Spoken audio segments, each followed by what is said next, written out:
the indifference of God.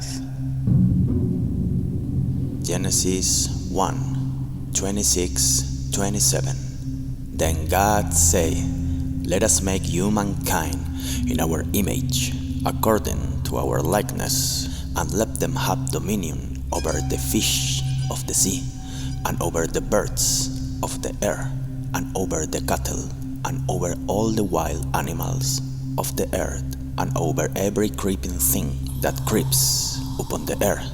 So God created humankind in His image, and the image of God He created them, male and female.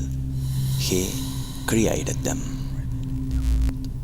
When God created the world, when God created animals, and finally, when God created the human race, at no time was God worried about whether what He desired could manifest or not. God knows that His word can't be contradicted because His word simply is. In this way, the desires of God are the original, pure, and unadulterated desires. And since God is aware that His desires are simply the fruit of His mere existence, God does not doubt His desires for a single moment. And it is for this simple reason that everything that God visualizes ends up manifesting on the dense, physical, and material plane. God has no doubts about what He thinks or what He says, so everything that God thinks and says is. That is, God is indifferent. When God creates, He's not thinking about the result. For God, the result is already been.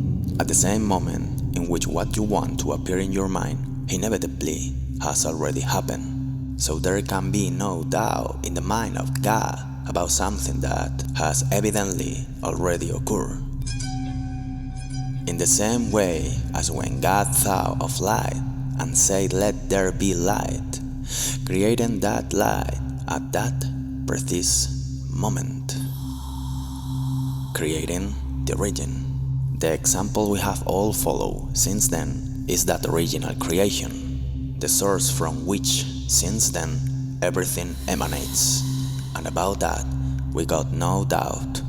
In fact, we are indifferent to that original source of light, since even though we all come from the original source and this is our home, we know that we can never be without that source, either that source without us.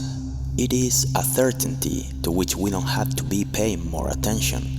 Paying excessive attention to it won't change anything. That is, we are detached from our origin, to which we are inevitably connected. There is no reason to try to control something that already is. When we become attached, we only distort our perception of what already is, illusorily distancing it from us and making us perceive it as something separate from us. This causes everything to slow down and become dense, dragging us towards dense and low vibration frequencies.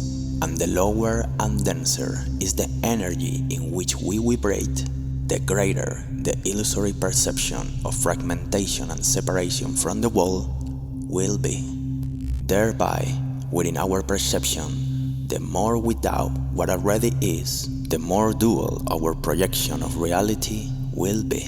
Or said, in other words, the further away from the state of God we will be. The lower the vibration of an individual, the less indifference he will feel towards things outside, which means that, inevitably, he will develop attachment to the outside, perceiving it as something separate from him. When the individual is perceiving things separate from himself, then he understands that he must control them so that they comply with his desires.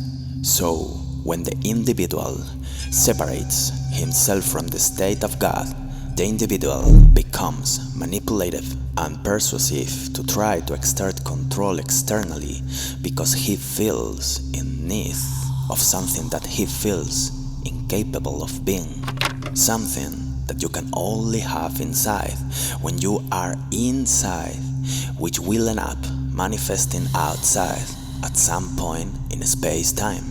The error of the individual who tries to be God while being far from the perfect state of God is to believe that he can sustain external reality from the outside. Everything that is built from the outside for the outside will end up being destroyed sooner or later, since this is contradictory to the same duality with which the state away from the state of God is experienced, because in the same duality, one opposite cannot be without the other. Ergo, thereby, the exterior cannot be without the interior. And if it is built externally from the exterior to the exterior, the complementary and the original opposite will always be missing, which is the interior. So, when we build from the outside for the outside, we won't be able to feel our inside, and that emptiness will be what makes everything fall. That void will be what generates doubts, due to the disharmony between the two opposites, interior and exterior.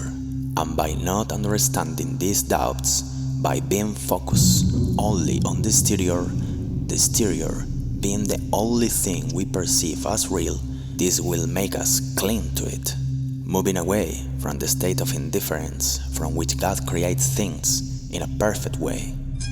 The state of indifference is reached when the two opposites, inner and exterior, come together, becoming one and ceasing to be separate under the perception of the individual. This means that what happens in the subtle and mental world and in the gross and material world is understood as the same thing. So what sense will there be in sticking to the outcome if we know what we see in the mental world will end up happening in the material world?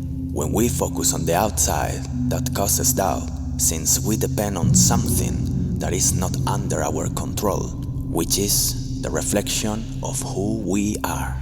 However, we do have control over who we are and what we identify with. That is, we do have control over what is reflected in the outside world, which is the reflection world. If we are not aware that the origin is found within, and we continue searching outside, that same thing will be what manifests, being the attachment to the outside what will manifest.